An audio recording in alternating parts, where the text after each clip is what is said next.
এদিন এটা ওখ ঠেকশিলৰ ওপৰত ছাগলী এটাই তাত পোৱা ঘাঁহৰ কেইটামান আগ খাই আছিল।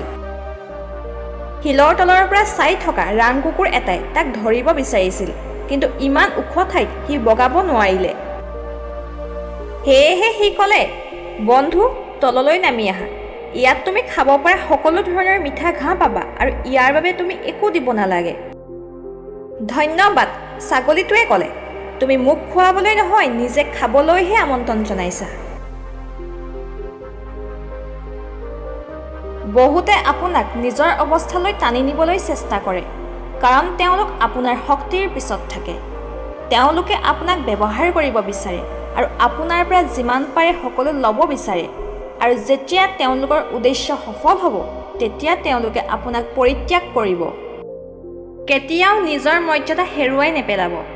কেতিয়াও পাহৰি নাযাব আপুনি কোন আৰু কাৰো বাবে নিজকে তললৈ নমাই নিনিব।